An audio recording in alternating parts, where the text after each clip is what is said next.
오늘 말씀을 같이 먼저 보시겠는데요. 신약 성서 히브리서 12장 3절에서 13절까지의 말씀입니다. 저희 같이 우리 한 마음으로 같이 봉독하시겠습니다. 너희가 피곤하여 낙심치 않기 위하여 죄인들의 이같이 자기에게 거역한 일을 참으신 자들을 생각하라. 너희가 죄와 싸우되 아직 피 흘리기까지는 대항치 아니하고 또 아들들에게 권하는 것 같이 너희에게 권면하신 말씀을 잊었도다 일렀으되 내 아들아 주의 징계하심을 경히 여기지 말며 그에게 꾸지람을 받을 때에 낙심하지 말라. 주께서 그 사랑하시는 자를 징계하시고 그의 받으시는 아들마다 채찍질 하심이니라 하였으니 너희가 참음은 징계를 받기 위함이라. 하나님이 아들과 같이 너희를 대우하시나니 어찌 아비가 징계하지 않는 아들이 있으리요. 징계는 다 받는 것이오늘 너희에게 없으면 사생자요 참 아들이 아니니라. 또 우리 육체의 아버지가 우리를 징계하여도 공경하였거든 하물며 모든 영의 아버지께 더욱 복종하여 살려하지 않겠느냐. 너희는 잠시 자기의 뜻대로 우리를 징계하였거니와 오직 하나님은 우리의 유익을 위하여 그의 거룩하심에 참익해 하시느니라. 무릇 징계가 당시에는 즐거워 보이지 않고 슬퍼 보이나 후에 그로 말미암아 연달한 자에게는 의의 평강한 열매를 맺나니 그러므로 피곤한 손과 연약한 무릎을 일으켜 세우고 너희 발을 위하여 곧은 길을 만들어 저는 다리로 하여금 어그러지지 않고 고침을 받게 하라. 아멘. 네. 오늘 귀한 우리 강사님, 우리 정은진 소장님께서 오셨는데요. 우리 소장님은 진로와 소명 연구소에서 이 소장님으로 많은 이 청소년들에게 또 우리 어르신들에게 또 사명과 진로를 알려주는 데 귀한 역할을, 사명을 감당하고 계십니다. 더불어서 이 직장인 소명학교 그 마스터 코치로 또 월드비전 꿈 디자이너로 활동하고 계세요. 그래서 오늘 나오셔서 오늘 제목이 저는 이 제목부터 많은 은혜를 받았는데요. 자녀에게 욱하지 않으려면 이라는 제목으로 이렇게 귀한 말씀을 주실 건데요. 여러분들 많은 은혜 받으시고 또 이 말씀 통해서 여러분들 가족이 더욱더 사랑 안에서 단단하게 세워지는 가정 되기를 축복합니다. 우리 소장님 나오실 때에 큰 박수로 환영하겠습니다. 네, 안녕하세요. 반갑습니다. 네, 반갑습니다. 강의를 시작하기 전에요. 아이들의 연령을 좀 알고 싶은데 여기 이제 할머님도 많이 오셨으니까 아마 아예 그 손주 손녀가 있으실 거라 생각하고요. 지금 아이를 키우시는 부모님, 우리 아이는 미취학이다 하면 손 한번 들어주시겠어요? 네, 미취학이다. 네, 유치원생이란 뜻이에요. 네, 그 다음에 초등학교 1학년부터 3학년. 여러 명 있으면 손 여러 번 드셔도 됩니다. 네, 그 다음에 4학년부터 6학년. 네, 중학생. 네, 고등학생. 네, 대학생. 네, 좋습니다. 미취학이 생각보다 많이 없네요. 네, 우리 목사님 손 드셨는데. 네. 네, 오늘은 자녀에게 욱하지 않으려면이라는 주제로 여러분과 같이 하려고 합니다. 사실 제가 이 사진을 정말 잘 골랐다고 생각하고요. 네, 사실 물음표와 느낌표가 있는데 정말 가능할까? 그리고 이 주제는 모든 부모님이 다 고민하시는 주제가 아닐까 합니다. 네, 옆 사람하고 서로 인사 한번 해보시겠습니까? 안녕하세요. 네, 잘 오셨습니다. 네. 우리가 서로 분위기가 좋아야 저도 좀 더 편하게 할 수 있을 것 같아요. 네, 제 소개인데요. 지금 소개 받았고 저는 진로와 소명 연구소장으로는 9년째 일하고 있고 상담과 코칭을 한 지는 올해가 20년 차가 되었습니다. 굉장히 다양한 일들을 하고 있는데요. 그래서 요즘은 저보고 뭐 하냐고 물으면 제가 뭐 한다고 딱히 대답하기가 어렵고 사람을 다루는 종합 예술을 한다 이렇게 얘기를 하고 있습니다. 제가 30대 초반에 모로코로 이제 선교사로 떠났었거든요. 사실은 선교사로 간다는 건 제 인생의 계획에 전혀 없던 일이었는데 그전에도 청소년 상담 일을 했었기 때문에 저는 한국이 제가 있을 곳이다라고 굉장히 굳게 믿었는데 네, 가게 되었고 여기서 굉장히 많은 경험을 했어요. 물론 제가 이제 거의 우울증 초기 증세를 보이면서 한국에 돌아오긴 했는데 여기서 홈스쿨링을 하는 가정들을 많이 만났어요. 지금은 한국에도 많이 있지만 제가 이제 갔던 그 당시에는 거의 한국에서 없었고 외국에 가니까 저희는 또 국제팀으로 왔었기 때문에 굉장히 다양한 나라의 사람들을 보게 됐었는데요. 홈스쿨을 하려면 굉장히 중요한 게 훈육입니다. 아이랑 같이 있는데 걔가 말을 안 듣고 얘야 뭐 이름 부르다가 하루 종일 끝날 수 있잖아요. 애랑 같이 있는 게 거의 지옥일 수도 있거든요. 네, 그래서 홈스쿨링을 하는 사람들은 아이를 훈련하는 것을 굉장히 중요하게 생각해요. 여기서 제가 양육이란 말과 훈육이란 말을 같이 쓰기도 하고 구분해서 쓰기도 할 텐데, 양육은 케어에 가깝고 훈육은 디스플린에 가깝습니다. 이 두 개가 같이 있어야 되는 거거든요. 제가 이제 저희 아이를 또 거기 아프리카에서 굉장히 열악한 상황에서 홈스쿨링을 하기도 하고 또 한국에 들어와서도 좀 하고 지금은 학교를 다 갔는데요. 저희 아이들입니다. 네, 저는 아들 4명의 엄마이고요. 네, 네. 중3 그리고 초등학생 3명입니다.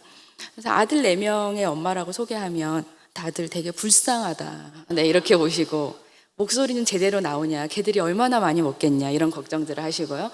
네, 또 이제 이런 질문들 하시죠. 성대결절 안 나냐? 아들 둘만 돼도 엄마 깡패가 된다는데, 네, 뭐 3명은 목매달이라는데 어떻게 사냐 이런 얘기를 많이 하세요. 네, 실제 제가 이렇게 강의하는 거 보면 성대결절은 없지 않습니까? 네, 그래서 사실 이제 저희가 아이들을 키우면서 제가 생각했던 원리들을 다 도입해 봤던 것 같아요. 4인 4색이니까 다 다르잖아요.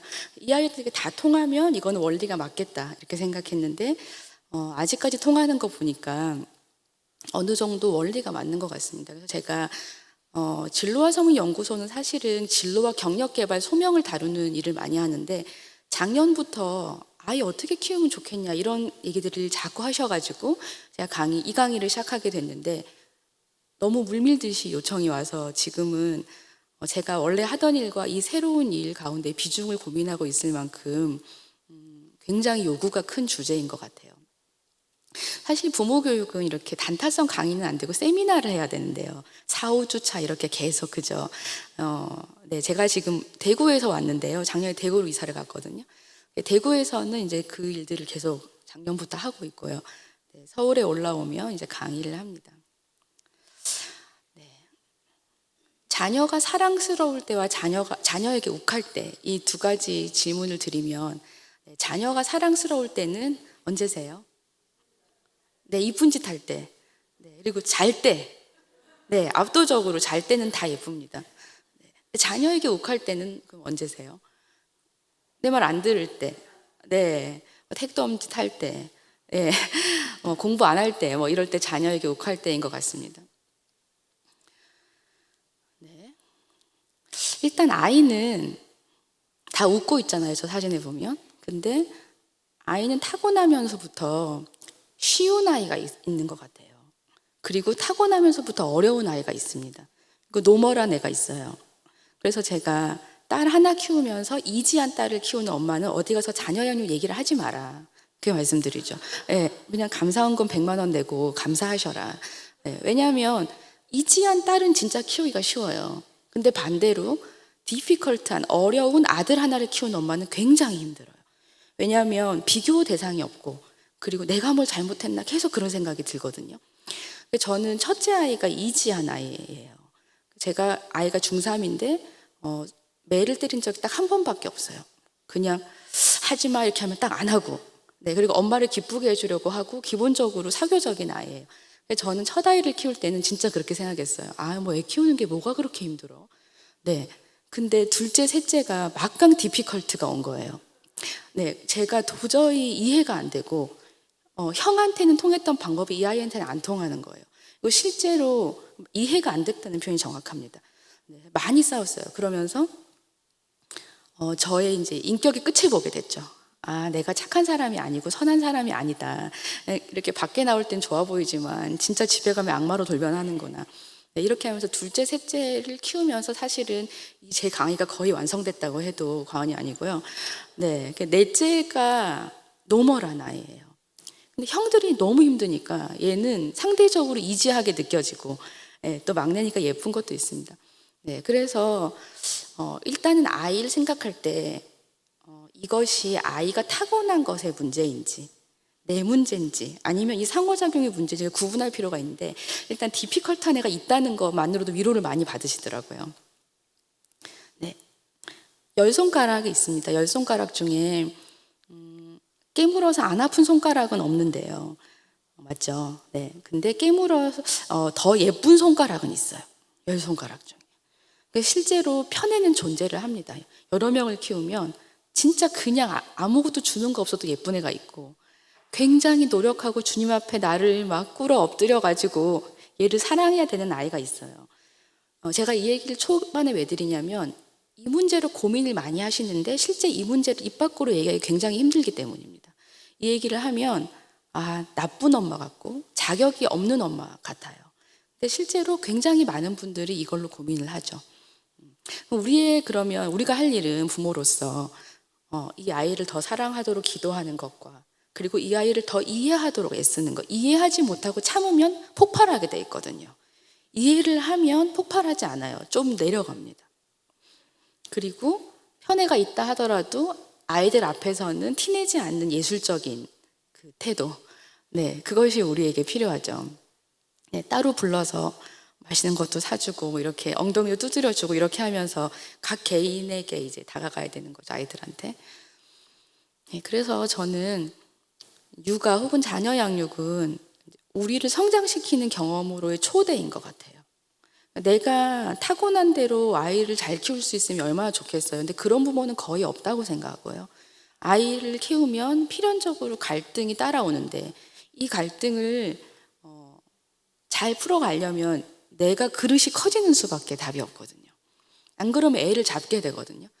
그래서 내 그릇이 커지는 과정, 그것을 스카펙이라는 그 아직도 가야 할 길의 저자는, 아직도 가야 할 길은 이제 명저죠. 진정한 사랑은 영원히 자신을 성장시키는 경험이다, 이렇게 얘기를 했어요. 굉장히 동의하는데, 영어로 보시면 셀프 일라징 익스피리언스라 그래요. 나를 계속 확장시키는 경험이라는 거예요. 그래서 사실은 부모가 된다는 것은 부모가 아이보다 그릇이 커야 되는 과정인 거죠. 막강한 바운더리가 좀 무너지고, 그리고 아이가 내 품에 들어올 만큼 그릇이 커져야 되는 거죠. 저희도 살아보면 부모가 나보다 그릇이 작은 경우가 많습니다. 그러면 그 자녀들은 되게 힘들고 힘들대요. 부모님을 설득할 수도 없고, 나이도 이제 많이 드셨으니까. 지금 여기 오신 지금 손자를 키우시는 할머님 분들의 자녀와의 관계는 어떠세요? 딸과 아들과의 관계는? 네, 그 아이들이 3, 40대가 되었지만 그래도 중요한 문제가 있으면 부모에게 답을 구하는 게 아니라, 그래도 이런 문제 기도 좀 해주시면 좋겠습니다, 이렇게 얘기할 수 있는 관계, 네, 그런 관계가 좋은 관계죠. 그렇게 되려면 부모가 계속해서 그릇이 커져야 된다고 생각합니다. 저도 이제 저희 부모님께 가끔 가면 이제 그런 얘기를 하는데, 요즘 저희 아버지는 70이 넘으셨거든요. 근데 요즘은 나는 잘 모르겠다, 이렇게 말씀하세요. 나는 잘 모르겠고 내가 기도는 해줄 건데 네가 알아서 해라, 네, 이렇게 말씀하시더라고요. 가장 좋은 부모는? 이라는 질문을 던지고 싶어요. 가장 좋은 부모는 어떤 부모일까요? 뭘 해주는 부모? 돈을 많이 쓰는 부모? 네, 가장 좋은 부모는요, 내가 행복한 부모인 것 같아요. 내가 행복하면 아이에게 쓸데없는 기대와 투사를 하지 않아요. 제가 여러분께 질문을 드린다면, 내 행복도가 0에서 10까지다. 10은 진짜 행복하다, 0은 완전 불행하다. 그러면 몇 점 정도 주실 수 있어요? 지금 난 얼마나 행복한가?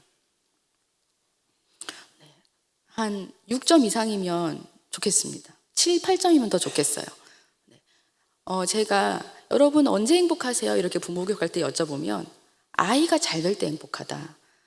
네, 아이가 잘 되는 게 내 꿈이다. 네, 그러면 제가 이렇게 말씀드리죠. 그 아이는 되게 힘들겠다.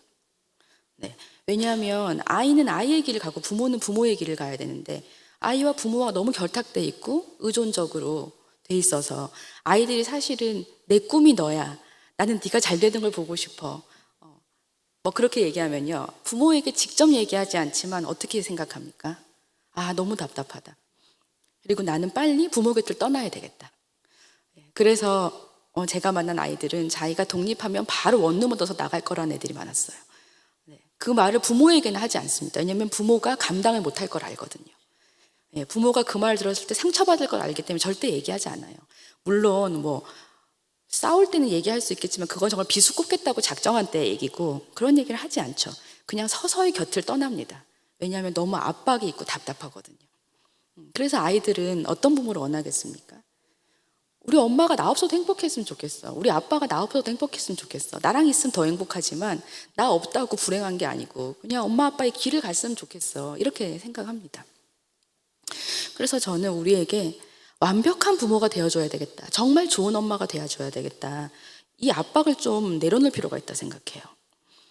그래서 뭐 도널드 위니캇이라는 대상관계 이론 학자인데 그분은 굿 이너프 마더라는 얘기를 했어요. 충분히 좋은 엄마. 근데 사실 저는 충분히 좋은 엄마에 이어서 한국 상황에서는 적절한 엄마가 되자 이렇게 얘기하고 싶습니다. 적절한 부모가 되자. 아이에게 굉장히 비싼 장난감을 사줘요. 그러면 애가 그걸 안 갖고 놀면 어떻습니까? 되게 화가 나요. 애가 사달라고 말도 안 했는데 예, 비싼 학원을 보냈어. 애가 공부를 안 해. 너무 화가 나요. 애가 보내달라고 한 것도 아닌데. 예, 그렇기 때문에 많은 기대를 하고 그 아이에게 그 아이가 따라오지 않는 인풋 대비 아웃풋이 안 나온 상황을 가지고 또 애를 막 몰아요. 그래가지고 관계가 점점 안 좋아집니다. 중고등학생 때 되면은요, 애들이 엄마 아빠랑 말을 안 합니다. 원래 사춘기 때는 말을 잘 안 하죠. 네, 저희 아들도 5학년 때부터 말을 안 하더라고요. 그냥 딱 물어보면 에 이렇게 해요. 네, 그 전에는 뭐 엄마 뭐 이렇게 했는데 물어보면 에 이렇게 합니다. 네, 이제 얘기를 열심히 할 때는 뭐 어벤져스 같은 거 같이 보러 갔을 때라든지, 근데 이럴 때 열심히 얘기하고. 아니면 자기가 진짜 고민이 있을 때 얘기하는데 굉장히 진지하게 해서 얘기하진 않아요. 쓱 지나가면서. 네, 뭐 부엌에서 쓱 지나가면서 오늘 그런 일이 있었는데 이렇게 쓱 지나가고. 네, 아니면 방에 와서 괜히 이렇게 뒹굴고 그럴 때는 뭔가 얘기를 하고 싶은 타이밍이구나 생각하죠. 그래서 저는 교육열이 강한 우리나라 부모님들께는 반대로요. 퍼펙트 마더가 아니고 그냥 적절한 엄마가 되자.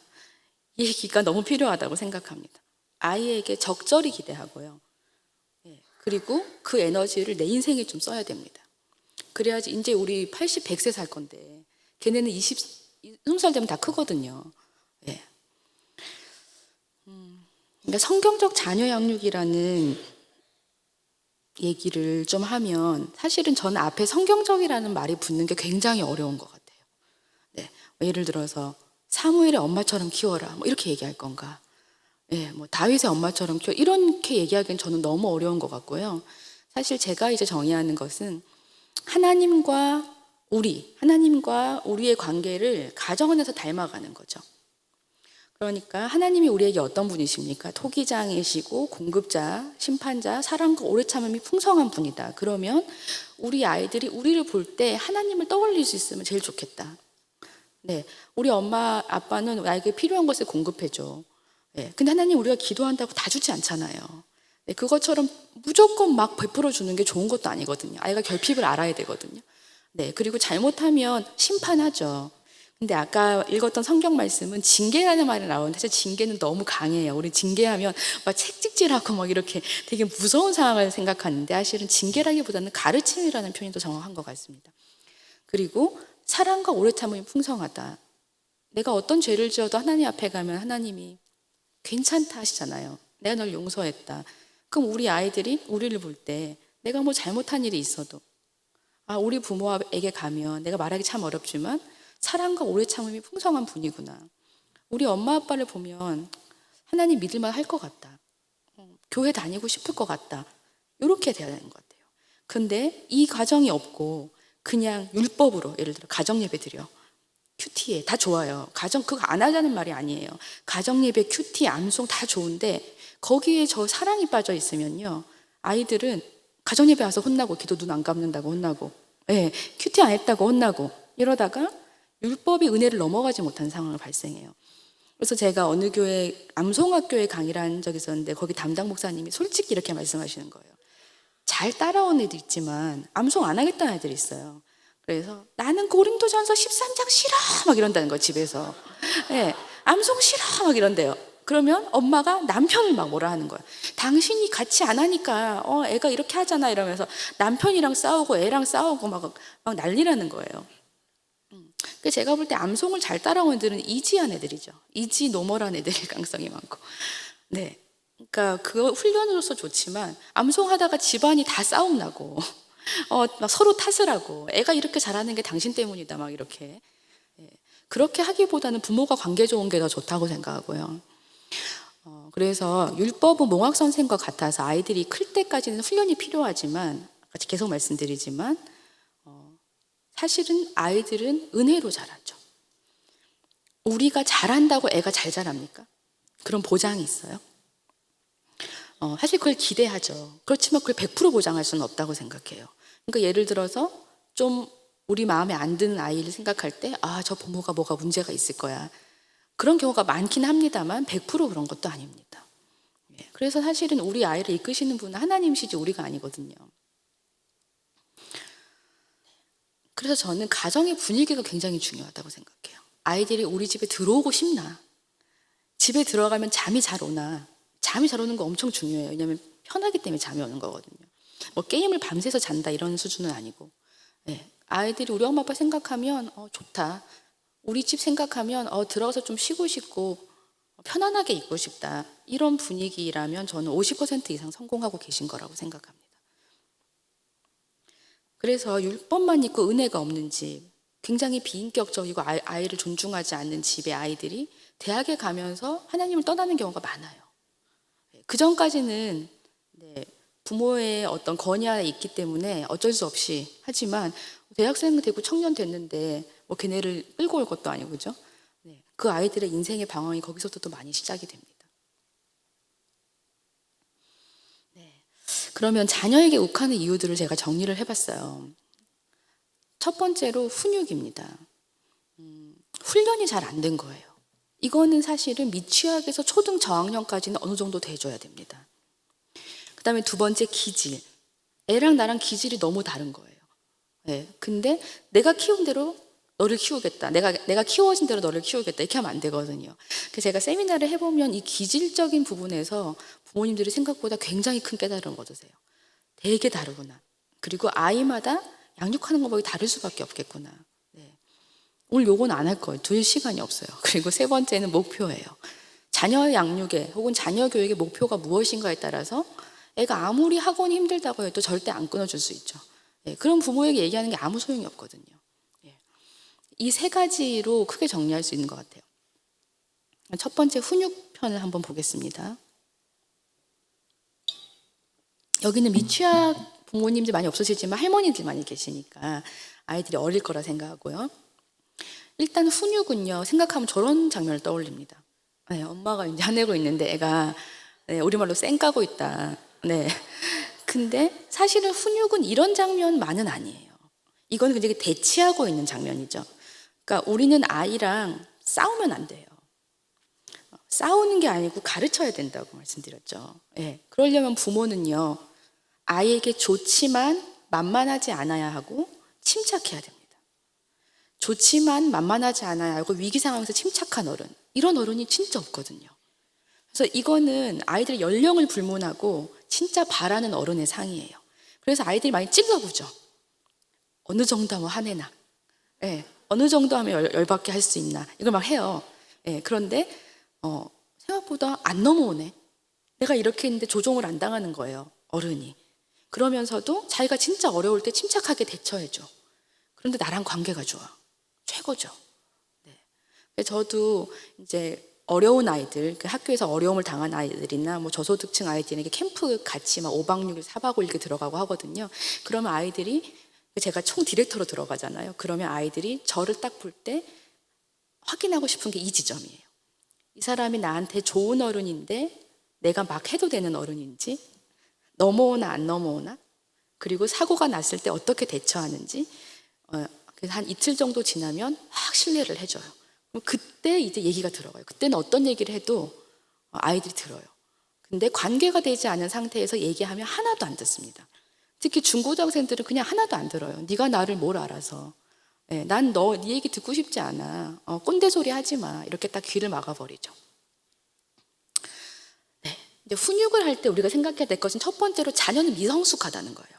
지금 미취학에서 초등 저학년 정도 얘기하고 있어요. 그러면 애는 당연히 미성숙해요. 미성숙하다는 것은 사고도 치고 실수도 하고, 그렇죠? 시행착오를 많이 반복한다. 그래서 부모는 어떤 존재가 되냐면 아이의 성장을 돕는 사람입니다. 부모는 헬퍼예요. 저는 아담과 하와에서 우리가 헬퍼 얘기를 하지만 사실은 진짜 부모가 아이의 헬퍼인 것 같아요. 왜냐하면 아이는 미성숙하거든요. 네. 근데 아이가 몰라서 잘못한 것을 가지고 심하게 비난하거나, 네, 네가 그런 존재라고 존재에 대한 비난을 가하거나 그러면 막 뿌리가 흔들리는 거죠, 사실은. 그래서 제가 이번에 이런 얘기를 들었어요. 저희 세미나 중에 어떤 어머니가 자기가 자랄 때 엄마는 이렇게 말씀하셨대요. 네가 왜 태어났는지 모르겠다. 그리고 생일 때마다 네가 안 태어났으면 좋았을 걸. 이런 얘기 하셨다는 거예요. 그래서 제가 어떻게 사셨어요? 이런 얘기를 했는데, 근데 그 어머니가 그렇게 말씀하시면서 내가 너한테 겸손을 가르치려고 이렇게 말한다, 이렇게 하셨다는 거예요. 네, 말도 안 되죠. 자존감이 있는 사람이 사실 겸손할 수 있거든요. 그래서 지금 이 어머니가 아이를 키우는데 굉장히 어려움을 겪고 계세요. 왜냐하면 내가 본 것이 그것이기 때문에 이거를 안 물려주려고 하는데 욱하게 되면 이게 딱 정지가 되잖아요. 그러면 아이에게 굉장히 강한 말이나 폭력을 행사를 하시는 거죠. 근데 그걸 부모가 알고 있기 때문에 이걸 어떻게라든지 고쳐보겠다 하고 찾아오시는 경우가 많아요. 제가 세미나 하면 아들 3명 엄마들이 많이 오십니다. 왜냐하면 엠마한테는 안 가고 싶거든요. 아들 3명 엄마는. 키워본 사람이 얘기해야지 이러면서. 근데 제가 아들 4명 엄마니까 어떻게 키우냐고 이렇게 많이 오세요. 지금 저희가 히브리서를 같이 읽었는데 여기 보면 당장은 훈련이 즐겁지 않으나 그리고 본성이 거스른다고 느껴져요. 그러니까 메시지 성경 번역인데요. 그러니까 아이를 훈련한다는 것은 기쁜 일은 아니에요. 그죠? 아이 입장에서도 별로 좋지 않고 부모도 힘들어요. 근데 잘 훈련받은 사람이 성숙한 열매를 맺죠. 관계에서. 그 개념으로 다가가시면 됩니다. 저는 훈육의 연령별 단계를 3개로 구분해요. 1세에서 5세 혹은 7세까지를 볼 수 있는데요. 일단 1단계는 돌보며 권위를 가르치는 시기예요. 이때는 아이를 잘 돌봐야 이제 기저귀도 갈아주고 아이의 의식주를 잘 챙겨줘야 되고, 또 하나 해야 될 지점은 어른으로서의 권위를 가르치는 거예요. 네, 그래서 안 돼가 먹혀야 되는 거죠. 여기서 주의해야 될 점은 뭐냐면요. 우리 중에 생각보다 과잉보호하는 분들이 되게 많아요. 과잉보호하는 분들이 제일 많이 하는 메시지는 안 돼예요. 안 돼, 안 돼, 안 돼, 안 돼, 안 돼, 안 돼, 안 돼, 위험해, 안 돼, 안 돼, 안 돼. 이렇게 하면요. 진짜 노우와 그 노우를 아이들은 구별하지 못해요. 그렇기 때문에 그 노우를 많이 듣고 자란 애들은요. 그냥 어른이 싫어요. 그래서 미취학 단계에서 혹은 초등 저학년에서 어른을 싫어하는 아이 있잖아요. 어른이 무슨 얘기하면 싫어요. 이렇게 하는 아이들. 네, 그 아이들은 그 얘기를 너무 많이 들었을 가능성이 많아요. 과보호는요, 다른 메시지로 하면 너는 나 없이는 아무것도 못해. 그리고 세상은 위험해. 이 메시지거든요. 네, 그래서 초등 시절에 인터넷 중독으로 가는 길을 열어주는 게 과보호예요. 왜냐하면 나는 못난 존재인 거예요. 우리 엄마 아빠한테. 안 돼, 안 돼, 안 돼. 계속 통제. 근데 게임 안에서는 자기가 게임은 되게 정직한 세계예요. 시간을 투자한 만큼 레벨이 올라가고 돈을 투자한 만큼 현질을 한 만큼 아이템이 생기고. 그러니까 거기가 훨씬 재미있는 거예요. 현실 상황과 그 게임의 상황이 중에 어느 게 더 실제 좋아야 돼요. 현실 상황이 더 좋아야 되잖아요. 그런 아이들은 게임을 하거나 인터넷을 해도 왔다 갔다 해요. 이렇게. 잘 조절할 수 있어요. 근데 현실에서 내가 되게 불만족스럽고 내가 못났어요. 근데 거기서 내가 되게 잘나고 괜찮아. 그럼 나올 이유가 없어요. 그래서 초등 시절에는 과보호가 그 문을 열어주고, 중고등 시절에는 과잉 기대가 그 문을 열어줍니다. 과잉 기대라는 말은 했는데 더 하래. 했는데 더 하래. 끝이 없어요. 네. 그래서 이런 얘기를 들은 적이 있어요. 애가 3등을 늘 하는데 엄마가 너무 1등을 바라니까 너무 열심히 공부해서 1등을 했다는 거죠. 얼마나 어렵습니까? 엄마 나 1등 했어 하고 성적표 갖고 오니까 엄마가 뺨을 때렸다는 거예요. 너 이 정도 할 수 있으면서 이제까지 왜 못했냐? 예. 이게 이제 과잉 기대의 아주 익스트림한 예예요. 근데 이렇게 하지 않아도 우리는 잘하면 좀 더 해봐, 더 해봐. 애들이 쉴 구멍을 안 주고 밀어붙이거든요. 그러면 쉴 곳은 이제 이 세상이 아니고 저 세상인 거죠. 네, 그래서 1단계에는 돌보며 건의를 가르친다. 2단계에는 함께 애쓰면서 인생의 원칙을 만들어가는 초등식이에요. 네, 이때의 중요한 점은 아이마다 이슈가 있어요.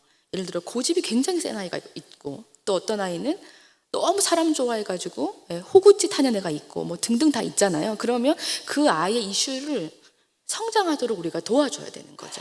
그 다음에 마지막 단계는 점차 물러서는 시기인데, 2단계는 중학생 이후부터예요. 이렇게 되는 거죠. 부모의 통제력은 점점 내려가고 자녀의 인생에 대한 주도권은 점점 올라간다. 저기 이렇게 교차되는 지점이 언제냐면 제가 생각할 땐 중학생 정도입니다. 요거를 못 넘겨주기 때문에 중2병이 생기는 거예요. 저거를 20대라고 생각하는 부분이 계시거든요.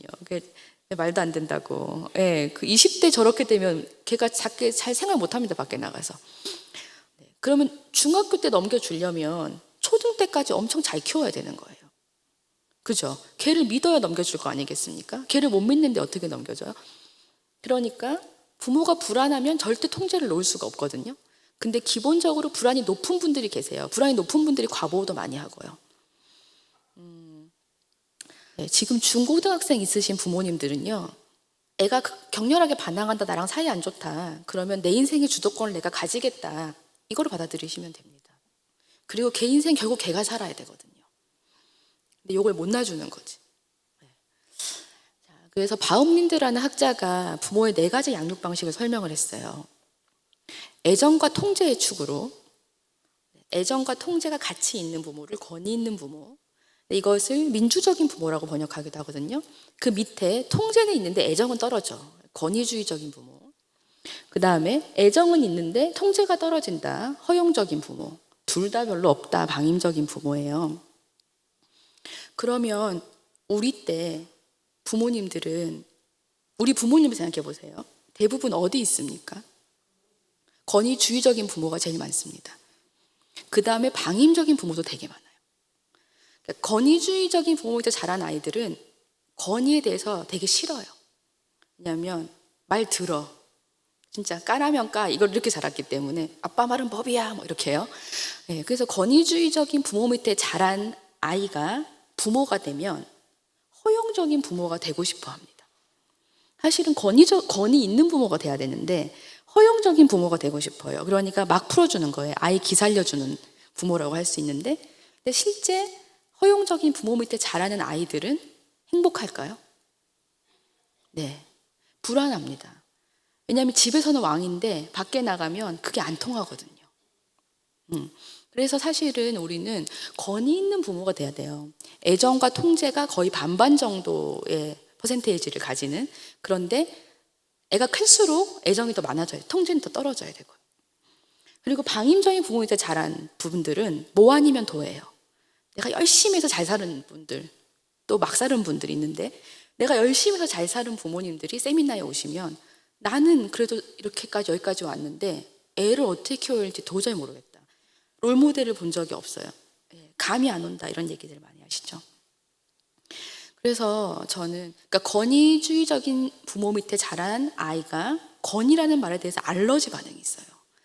그렇기 때문에 민주적인 부모라고 한국에서 번역을 하기도 했고, 근데 저는 권위라는 말을 굳이 쓰는 이유는 아까 1단계에 우리가 해야 될 거 있잖아요.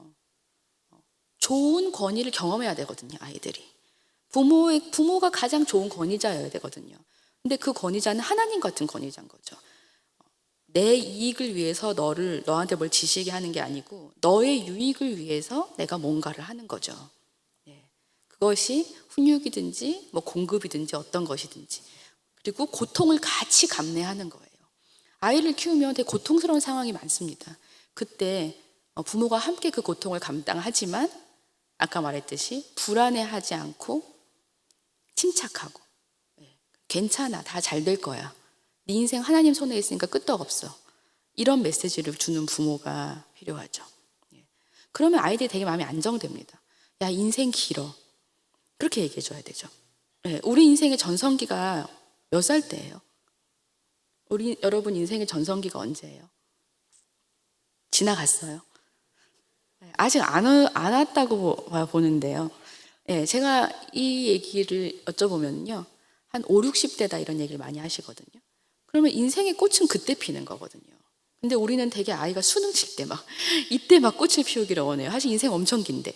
사실 제가 이 질문을 저희 엄마한테 받았거든요. 제가 아이 4명 키우면서 진짜 힘들 때, 그때 저희 어머니가 가끔 저희 집에 오시면 울고 가세요. 왜냐하면 이제 제가 큰 딸이고 상당히 기대가 있는 딸이었는데 얘가 이제 뭐 하고 있나 이런 생각도 하시고 밥 먹다가 체하시고 이랬어요, 우리 엄마가. 예, 그런데 그때 한번 목욕탕에 갔는데 어머니가 저한테 은진아, 너는 너의 인생의 전성기가 언제냐고 물어보시더라고요. 저는 전성기 생각할 게 없었죠. 지금 매일 애들 기저귀 갈고 그러고 있는데, 그러니까 완전히 거기 육아에 이제 몰입해 있을 때였어요. 저도 그 질문을 받고 한 번도 생각해 보지 않았던 질문인데 한 5, 60대 아닐까. 그러니까 저희 엄마가 맞다. 너 지금 30대잖아. 너 아직 되게 많이 남았어. 그리고 애들은 몇 년 있으면 큰다. 그러니까 그때를 위해서 준비하라고 하셨어요. 그래갖고 제가 내가 아이 4명 키우니까 얘네를 좀 이렇게 의도적으로 생각하면서 해봐야 되겠다. 그래서 이 강의가 나오게 된 거예요. 그때 제가 처음으로 육아를 커리어로 생각해 볼 수 있겠구나. 어차피 4명 키우는 거 이게 내 강점이 되면 좋잖아요.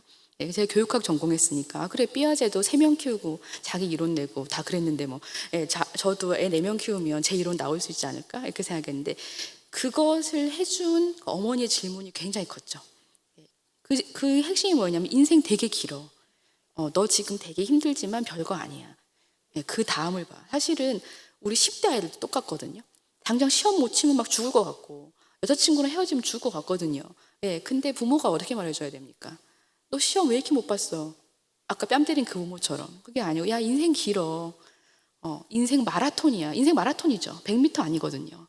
마라톤이야. 마라톤은 어떻게 해야 돼? 기본 체력이 좋아야 되지. 몸도 좋아야 되지만 정신력 이런 다 영역 다 그렇잖아요.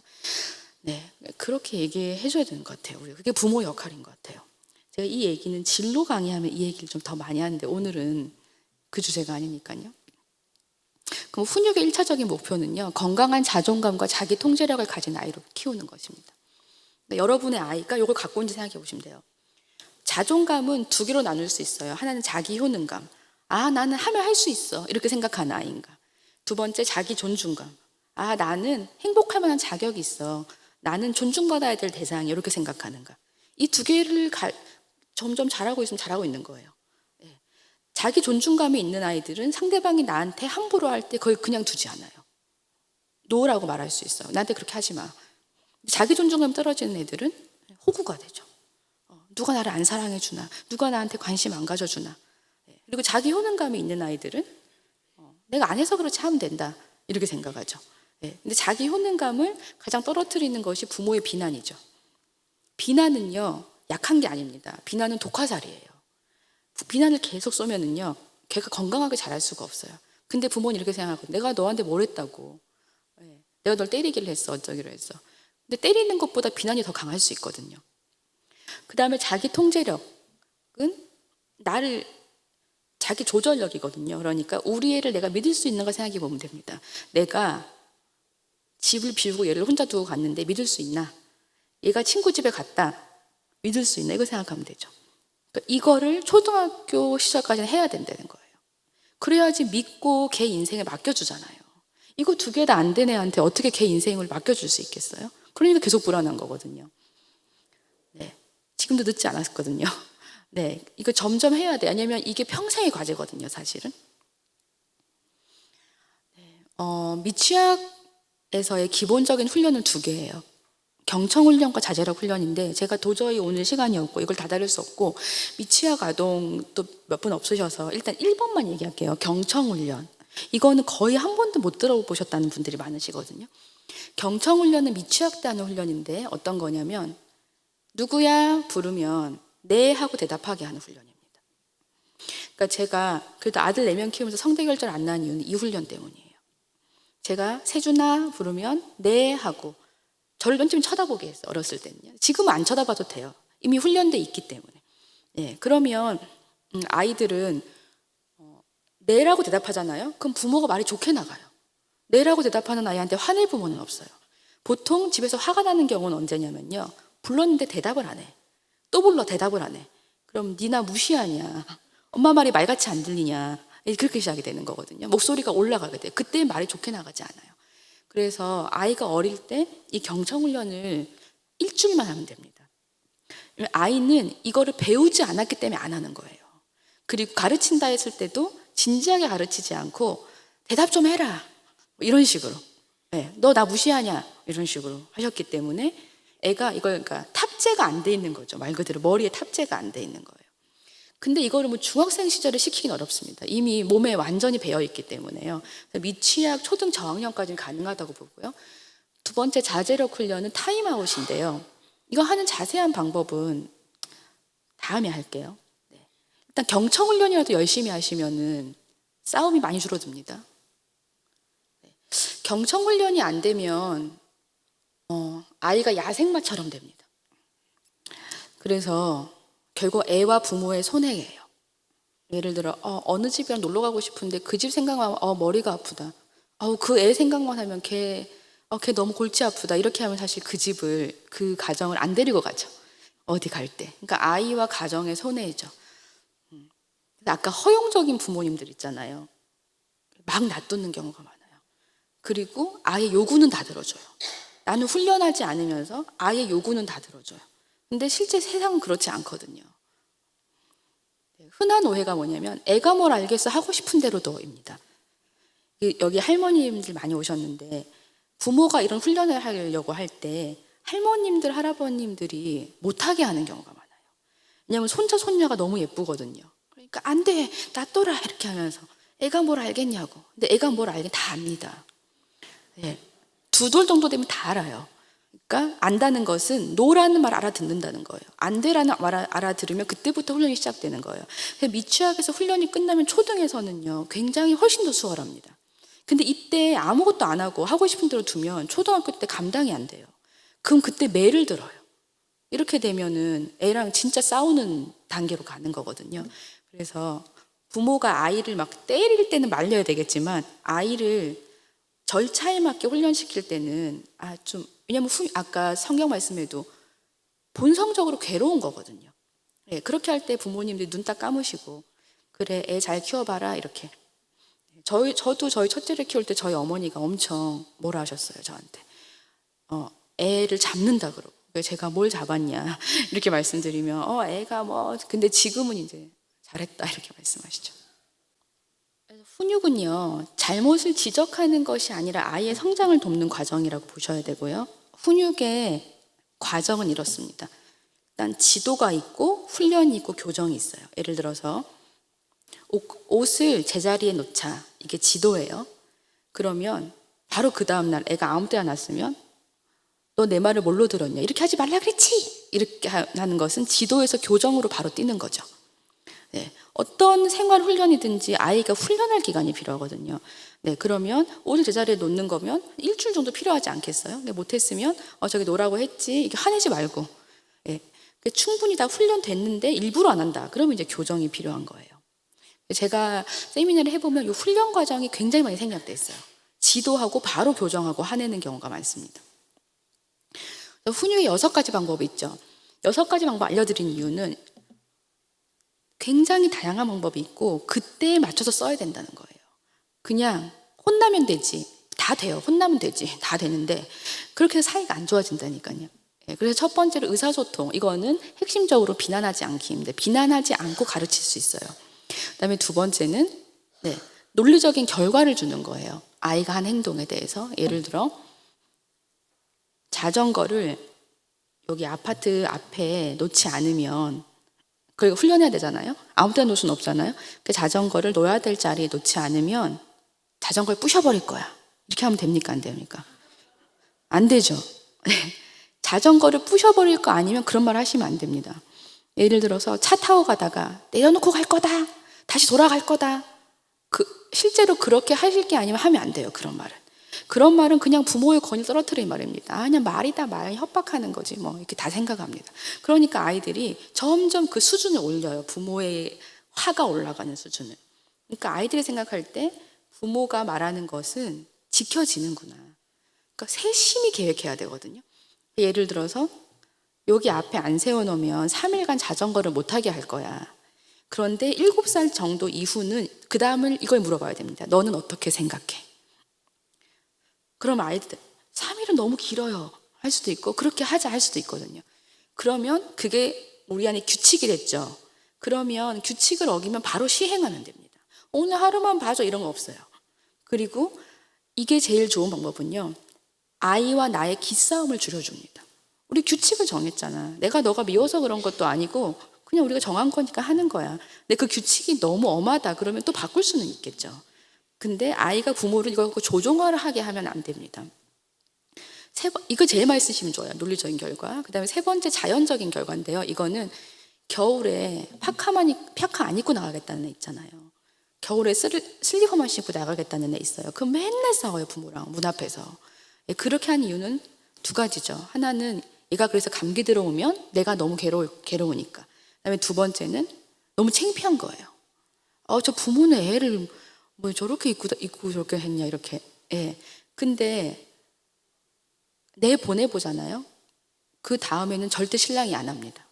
왜냐하면 너무 추웠거든요. 네. 자연이 가르치게 하는 방법이 굉장히 강력해요. 저는 가끔 이걸 씁니다. 그렇게 해라. 엄마 라면 많이 먹고 싶으면 많이 먹어라. 배탈 날 거야. 배탈 나잖아요. 한 이틀 굶어. 절대 그렇게 먹으면 안 되겠다. 이렇게 생각하거든요. 네. 그러니까 뭐 장염이 걸리거나 한번 난리가 나보면 애들도 내 몸이 이렇게 힘들구나. 그리고 더 어렸을 때는 생각보다 나가니까 춥구나. 내복만 입고 나갔더니 죽겠구나. 이렇게 이제 생각하는 거거든요. 혹시 겨울에 아이가 혹겹으로 입고 왔다. 저 엄마 뭐 하는 거야 하지 말고 훈련 중이구나. 이렇게 생각하시면 돼요. 네. 제 오늘 독한 맛 한번 보겠구나. 이렇게. 예. 그다음 네 번째는 보상이죠. 보상은 우리가 보상하면 주로 물질적 보상을 생각합니다. 장난감 사주고 돈 주고. 근데 그 물질적인 보상은 아이한테 크게 도움이 안 되는 건 아시죠? 예, 왜냐하면 아이는 점점 더 강한 걸 요구해요. 10만 원짜리 장난감 사도 아무렇지도 않고 자기한테는 별로 쓸모가 없어요. 그게 다음에 또 사다 달라 하면 되니까. 예, 그렇게 해서 그거를 학교 가서 자랑을 하고 이거 가질 사람 이렇게 하다가 이제 호구가 되는 경우가 많거든요. 그래서 보상은 물질적인 보상보다는 사회적 보상을 해주는 게 좋습니다. 예를 들어서 어떤 걸 하면 아빠랑 같이 야구장에 간다. 엄마랑 같이 네가 먹고 싶은 걸 먹으러 간다. 이렇게 관계가 붙어있는 친구가 하루 와서 잘 수 있게 해준다. 이런 거 있잖아요. 그런 걸 잘 계획하시는 게 좋아요. 다섯 번째는 무시입니다. 무시는 말 그대로 무시하는 건데요. 아무 때나 쓰시면 안 되고 아이가 울거나 떼쓰므로써 부모를 조종하려고 할 때 쓰면 제일 좋습니다. 미취학 시절에. 예, 너무 울고 떼쓰면 방에 들어가서 울어라. 전 가끔 그랬거든요. 방에 들어가면요. 울 이유가 없어요. 청중이 없잖아요. 예. 3분도 안 울고 나오는 경우가 많습니다. 예. 그럴 때는 그 방법을 쓰실 때가 있으면 그렇게 하시는 것도 좋고 많이 쓰는 건 좋은 방법은 아닌데요. 예. 그래서 마트에서 애가 뒤집어진다. 바로 데려와야 되죠, 집에. 거기서 실랑이를 하는 거는 전혀 효과가 없고요. 그 전에 그걸 고치겠다고 하면 네가 마트에서 그렇게 뒤집어지는 거는 안 되고 바로 올 거야. 그럼 애는 안 믿죠. 그래서 그렇게 한 다음에 그 상황을 바로 무시하고 논리적인 결과를 따라 집에 바로 오잖아요. 아주 강한 아이도 4번 정도 집에 돌아오면 절대 안 합니다. 예. 왜냐하면 이게 생각보다 장난 아니거든요. 네, 부모님이 말을 지키거든요. 이거 협박이 아니네, 빈협박이 아니네 이렇게 생각하는 거예요. 근데 마지막은 매예요. 매는 참 어려워요. 그래서 매는 되도록이면 되시지 않기를 바라고. 왜냐하면 예민한 아이는 너무 불안해요. 매를 대면. 강한 아이는 완전 튕겨져 나가요. 그리고 순한 아이는 몇 번 되면 끝나요, 사실은. 그러니까 매가 부모의 분노 폭발과 같이 오면 가장 치명적이에요. 그렇게 하는 일 안 하는 게 낫고요. 만약에 할 것 같으면 정확한 원칙에 따라서 하는 것이 좋습니다. 근데 매도 그 취향 연령대에는 끝나는 게 좋아요. 제가 이렇게 말은 하지만 저도 진짜 열받을 때 있거든요. 요 근래에 또 저희 아들 중에 한 명이 정말 택도 아닌 거짓말을 너무 뻔뻔스럽게 해가지고 제가 뚜껑이 열린 거예요. 그래서 제가 이제 뚜껑이 열리면 손이 막 나가잖아요. 그래서 제가 저희 아들들한테 부탁한 게 있거든요. 엄마가 각 뚜껑이 열리면 니네가 말려라. 이렇게 제가 다 부탁을 해놨어요. 왜냐하면 혼자는 감당할 수 없을 때가 있거든요. 실제 가족이 서로의 보호막이 돼줘야 되거든요. 근데 제가 그날 지난주였어요. 그래서 뚜껑이 열렸어요. 그래갖고 제가 등을 이렇게 한 대 때리면서 너 진짜 어떻게 이런 거짓말을 할 수가 있냐, 등을 한 대 딱 때렸더니 형들이 막 와가지고 엄마 이러지 마세요. 엄마 이렇게 안 하기로 했잖아요. 그래서 제가 그래 맞다. 그게 너무 화가 나는 거예요. 그래가지고 제가 네가 이제 초등학교 4학년인데 야 네가 이제까지 나온 내랑 싸운 신뢰가 얼마큼인데 너 이런 걸로 이걸 이렇게 무너뜨리냐. 일단 너무 속상하다고 제가. 그러니까 그 거짓말한 것보다는 신뢰가 무너진 게 너무 속상하더라고요. 그래서 그럼 내가 다시 너를 믿으려면 또 얼마나 시간이 필요하겠니? 네가 이렇게 뻔뻔하게 거짓말을 하면 내가 네 말을 어떻게 믿을 수 있어? 이런 얘기를 제가 막 했죠. 그때 저희 셋째가 저한테 이제 등을 맞은 거거든요. 저희 둘째는 완전 구두쇠예요. 1원도 남에게 주지 않는 아이예요. 그런데 걔가 편지를 써가지고 누구야 많이 아팠지. 너는 맨날 돈이 없잖아. 왜냐면 저희 셋째는 돈 쓰는 걸 좋아하거든요. 늘 돈이 없어요. 너는 늘 돈이 없잖아. 형이 이거 줄 테니까 내일 학교 가서 맛있는 거 사 먹어. 이렇게 해가지고 9,000원을. 네, 그건 진짜 많이 모은 거거든요. 9,000원을 편지를 써서 동생한테 줬어요. 제가 정말 깜짝 놀랐어요. 그러면서 연합군이 있어야 공공의 적이 있어야 연합군이 탄생하는구나. 네, 제가 공공의 적인 거죠. 아이들은 이제. 네, 아무튼 저도 이제 이렇게 실수해요. 근데 이렇게 분노 폭발하면서 아이들을 때릴 때, 그러니까 저한테는 제어 장치가 필요하더라고요. 실제 남편이나 아이들이 엄마 이렇게 안 하기로 했잖아. 그러면 생각이 이렇게 맞다 이렇게 하면서 네, 한 3대 때리고 한 대만 때리고 말고 그렇게 합니다. 참 어려운 부분이에요. 그러면 말대꾸하는 아이가 성공한다 이런 기사를 본 적이 있어요. 실제 말대꾸하는 아이가 성공합니까? 이 기사의 핵심은 뭐냐면요. 자기 주장을 할 수 있는 애가 성공한다 이 뜻인데 이런 거죠. 아이가 레고를 하고 있어요. 9시에 끝나는 시간이에요. 예를 들어서. 그러면 10분 전에 얘기하죠. 10분 후에 끝날 거야. 네, 근데 아이가 안 끝났어요. 그럼 이제 그만해라 이렇게 하면 아이씨 레고 하려고 하는데 씨 이렇게 하면 너 말대꾸 하니까 잘하네 이렇게 할 부모가 있습니까? 없죠. 예, 화가 나죠. 그 아이한테 이렇게 말해야 되죠. 그건 그렇게 말하는 게 아니고 엄마 제가 레고 하고 있는데 10분만 시간 더 주실 수 있겠어요? 라고 말해야 돼 라고 가르쳐 줘야 돼요. 아이에게 따라하라고. 그럼 아이가 그렇게 말하죠. 그럼 그래 그렇게 말하는 거야. 이게 뭐냐면 요청하고 협상하는 방법을 처음에는 부모가 가르쳐야 됩니다. 네. 그래서 아이가 정중하게 요청하는 방법을 알고 그래 그럼 10분만 더 해요. 10분 끝나고 안 되면 어떻게 해? 그럼 내일 할게요. 뭐 이렇게 돼야 되는 거잖아요. 근데 아이들이 크면 이제 가족 회의를 하는데요. 초등 이상 다 할 수 있어요. 이게 저희가 첫 번째 했던 가족 회의 사진인데 언어 문제 이거 보세요. 뭔지 아시겠죠? 집에서 안 써야 될 것들이거든요. 네. 집에서 이런 말들이 난무했다는 뜻인데 네. 그래서 요걸 안 하기로 했어요. 근데 점점 하니까 이제 엄청 복잡해져요. 방학이 시작하면 또 가족 회의를 해야 돼요. 스케줄 다 바뀌어야 되니까, 그죠? 요 근래에 제가 아이들이 너무 공부 범위가 많다 이래서 그럼 니네가 시간표를 짜오라고 이렇게 했더니 네, 이제 저희 첫째가 이렇게 짜왔고 둘째 그리고 저희 막내 2학년인데 독서를 10분으로 줄이고 싶습니다. 네. 얼마나 정중한 요청입니까? 공부에 미술 과목도 넣고 싶습니다. 네. 그래서 제가 10분은 너무 심하다. 이거 이제 저랑 협상이 되죠. 야, 30분인데 10분 너무 심하고 한 20분 정도 해야 되지 않겠냐? 이렇게 하지만 되게 정중하잖아요. 이게 훈련의 결과거든요, 사실은. 네, 그래서 제가 너무 귀여워 사진 찍어놨는데, 네, 이거를 중고생 때 다 할 수 있습니다. 가족의 의사결정에 함께 참여하는 거예요. 이게 또 자존감을 높이는 방법이죠. 왜냐하면 내가 지시받는 존재가 아니라 나도 내 얘기를 하는 거예요. 그래서 저는 이 가족회의의 문화가 진짜 많아져야 된다 생각하고요.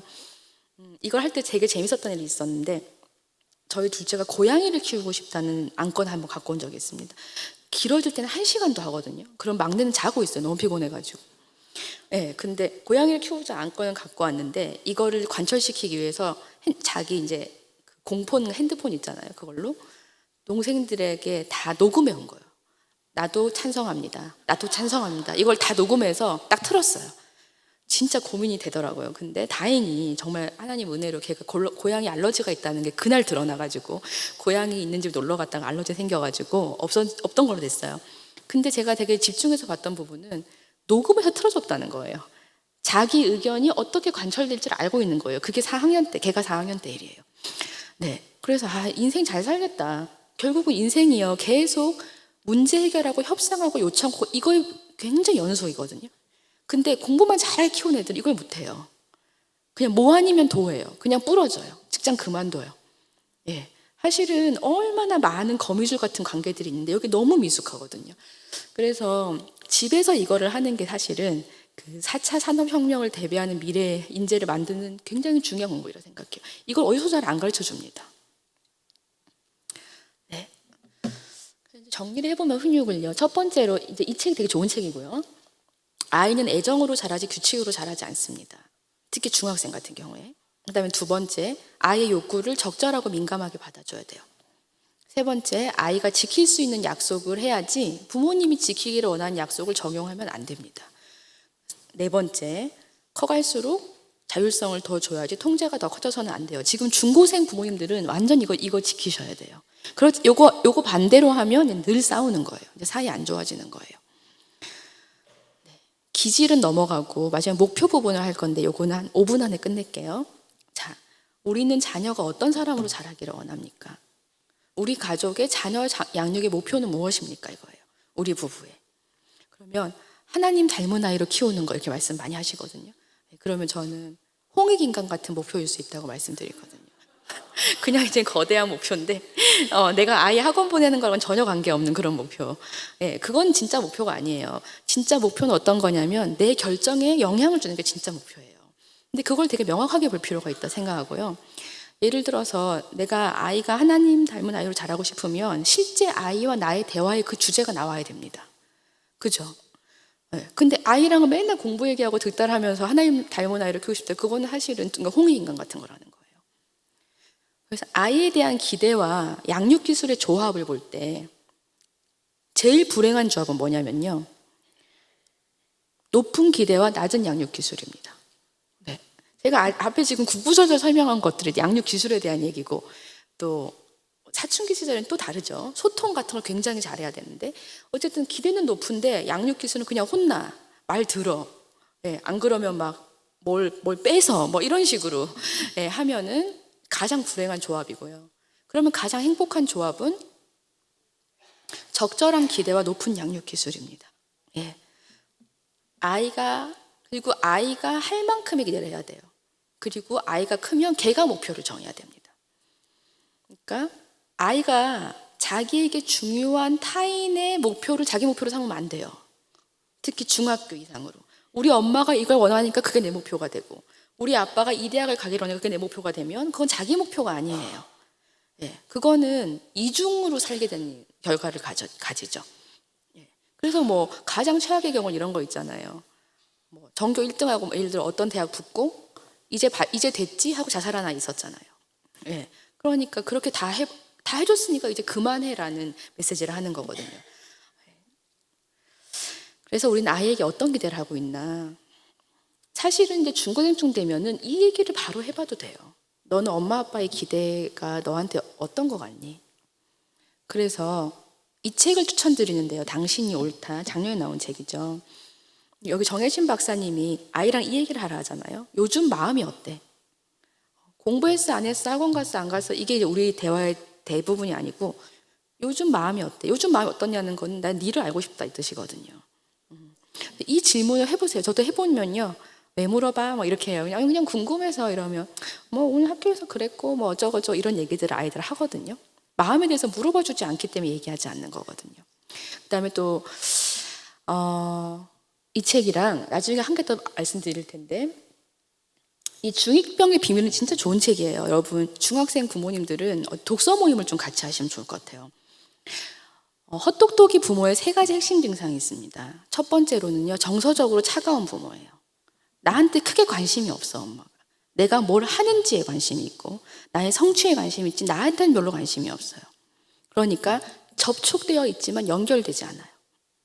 애랑 같은 집에 있잖아요. 밥도 같이 먹잖아요. 접촉하고 있지만 연결되어 있지 않은 경우가 엄청 많습니다. 그러니까 연결하는 질문이 뭐냐면 요즘 마음이 어때? 이 질문이라는 거죠. 그러니까. 아이에 대해서 얼만큼 내가 알고 있나. 시시콜콜 알 필요는 없어요. 애가 말해줘도 감당이 안 돼요. 시시콜콜 알 필요는 없지만 아이랑 나랑 마음이 통하는 관계인가. 이게 중요하죠. 그다음에 두 번째로는 헛똑똑이 부모의 두 번째는 엄격한 도덕성입니다. 뭐도 안 되고 뭐도 안 되고 뭐도 안 되고 뭐도 안 돼. 왜 애가 숨을 어디서 쉬겠어요?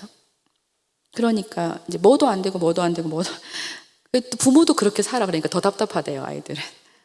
네. 그 다음에 세 번째로는 지나친 체면의식입니다. 남들이 우리 집을 어떻게 생각하겠어? 남들이 너를 어떻게 생각하겠어? 요거 세 개 갖고 있으면 나는 되게 애를 잘 키운다 생각했는데 애가 계속 어긋나는 그 세 가지예요. 그럼 반대로 하면 되죠. 정서적으로든 따뜻하게 마음을 물어봐 주고 엄격한 도덕성을 좀 내려요. 그래, 웬만한 건 괜찮다. 그래서 저는요, 아들 4명 키우면서 얻은 돌을 닦았다 하면 닦은 건데 죄 짓는 거 아니고 죽는 거 아니면 다 괜찮다 생각합니다. 애가 머리를 무지개색으로 물들이고 싶다. 그러면 해라. 전 그렇게 얘기할 것 같아요.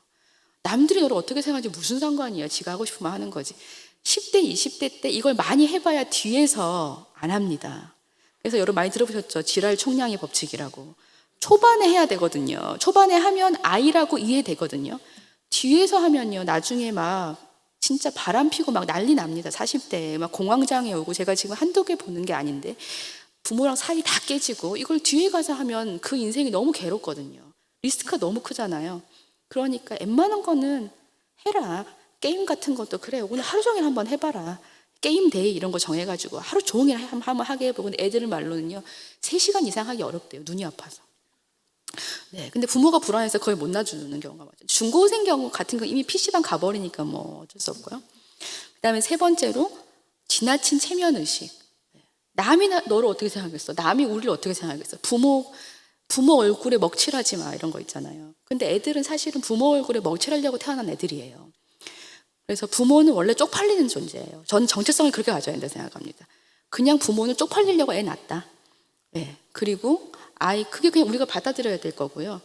나는 너만 괜찮으면 괜찮아. 난 네 편이야. 네. 이렇게 해주면 아이가 엇나가지 않아요, 사실은. 그 품이 그리운 거거든요. 마치겠습니다. 이게 신간인데요. 요 근래 나온 책이에요. 요즘 아이들 마음고생의 비밀. 아까 중2병의 비밀 저자 같은 저자인데 읽어보시면 지금 아이들, 니네가 뭐가 힘들어서 그러냐, 니네가 보릿고개를 겪었냐, 니네가 뭐 밥을 굶기를 해, 뭐 이런 얘기와는 달리 우리 아이들이 너무 외롭고 힘들다는 걸 알 수 있어요. 알아야 이해되고요. 이해돼야 폭발하지 않아요. 네. 마지막으로 제가 처음 했던 얘기를 다시 정리드리면 아이보다 큰 그릇이 됩시다. 네. 그래서 우리가 이렇게 기도에도 나오고, 네, 기복적인 기도가 아니고 하나님 저를 만져주시고 제가 아이보다 크고 성숙한 사람이 되게 해주세요. 이렇게 기도할 수 있으면 좋겠습니다. 네, 저는 이렇게 마치겠습니다. 감사합니다.